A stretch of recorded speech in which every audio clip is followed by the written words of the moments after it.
Silchar Sealdah Kanchenjunga express বিহারা স্টেশনে নতুন স্টপেজের উদ্বোধন করেন সাংসদ।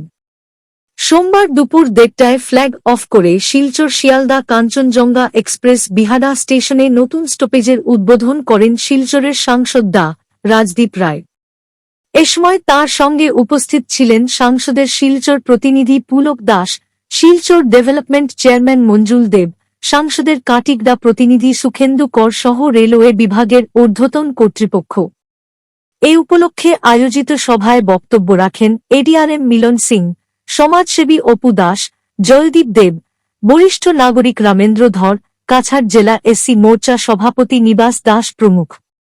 এদিনের সভায় উপস্থিত ছিলেন কে.চি. কুমার, আরপিএফের নিরুপম চক্রবর্তী, উত্তর কাটিগড়া জেলা পরিষদ সদস্য তিলক চাঁদ দাস, কালাইন কোপারেটিভ চেয়ারম্যান অসিত বরণ দে, লক্ষ্মীপুর জিপি সভাপতি অনুপ কুমার পাল, প্রাক্তন জিপি সভাপতি কুমুদ রায়, রণেন্দু চক্রবর্তী প্রমুখ। সভায় বৃহত্তর বিহারা এলাকার জনগণ উপস্থিত ছিলেন। সভা পরিচালনা করেন বিজেপি কালাইন মণ্ডল সভাপতি নিত্য গোপাল দাস। একটা বিশেষ দিন আমাদের জন্য, বিশেষ করে বিহারাবাসী এবং বৃহত্তর কাঠিগড়া এলএসি এবং বরখলার আন্ডারে এই যে রেলওয়ে স্টেশনটা অনেক পুরনো রেলওয়ে স্টেশন এবং এই রেলওয়ে স্টেশনের অধীনে অনেক লোক এখানে বসবাস করেন, যারা এই রেলওয়ে স্টেশনের বেনিফিট পেয়ে থাকেন। কিন্তু ওদের এই অঞ্চলের অনেক দিনের একটা পুরনো দাবি, বৃহৎ দাবি, যে এই অঞ্চলে দূরপাল্লার এক্সপ্রেস ট্রেন একটারও এখানে কোনো স্টেশন স্টপেজ নেই। তো আজকের থেকে প্রায় 3 সপ্তাহ আগে জানুয়ারি মাসের ফার্স্ট উইকে আমি রেলমন্ত্রী শ্রী অশ্বিনী কুমার বৈষ্ণবের সঙ্গে দেখা করেছিলাম এবং এই অঞ্চলের যে গণদাবি আছে ওনার কাছে তুলে ধরেছিলাম। উনি সঙ্গে সঙ্গেই উনার যে টিম আছে 2-3 জন ওএসডি আর সবাইকে নিয়ে আমাকে ম্যাপ নিয়ে বসেছিলেন যে राजदीप दादा आप बताइए मेरे को कौन सा स्टेशन में चाहिए। तो हमने उनको समझाया कि ये वाला स्टेशन में हमको एक स्टॉपेज चाहिए, 2 ट्रेन है, उसमें एक ट्रेन में आप दे दीजिए तो लोग वहाँ पे काफ़ी सेटिस्फाइड होंगे। और यहाँ के जो लोग हैं যারা এই অঞ্চল থেকে হয়তো বদরপুর না হলে শিলচর না হলে করিমগঞ্জে গিয়ে ট্রেন ধরতে হয় আসাম থেকে বাইরে যাওয়ার জন্য, আজকে তাদের জন্য একটা সুখবর যে তারা এই অঞ্চলে নিজের জায়গায় নিজের বাড়ির পাশে টাকা পয়সা খরচা না করে, সময় ব্যয় না করে তারা বাড়ির পাশে দূরপাল্লার ট্রেন পাবেন।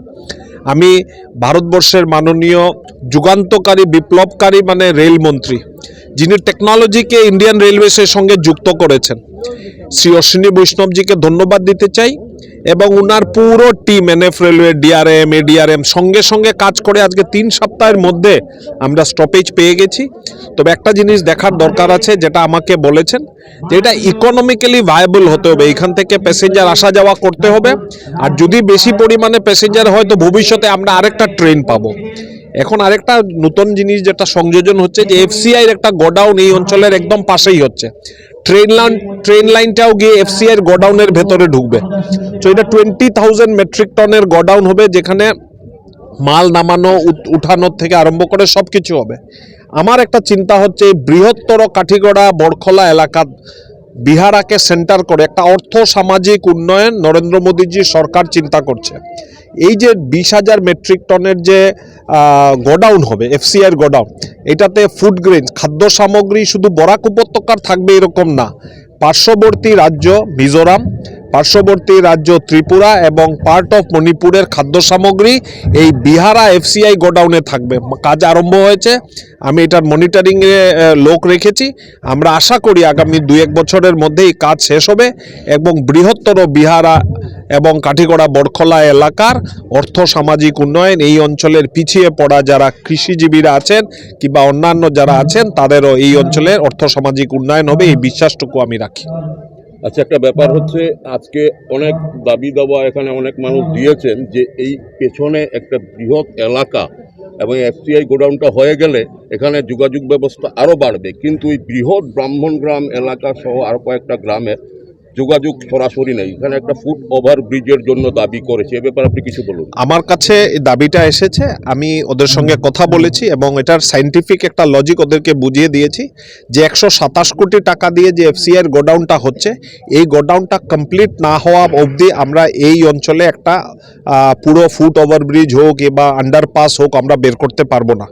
আগে ওই কাজটা হয়ে যাক, ওই কাজটা না হলে, কারণ একবার বানানোর পরে যদি আবার ভাঙতে লাগে, কারণ ট্রেন লাইন আরও বাড়বে, ট্রেন লাইন এইখান থেকে হয়তো আরও একটা কি দুটা ট্রেন লাইন বাড়তে পারে।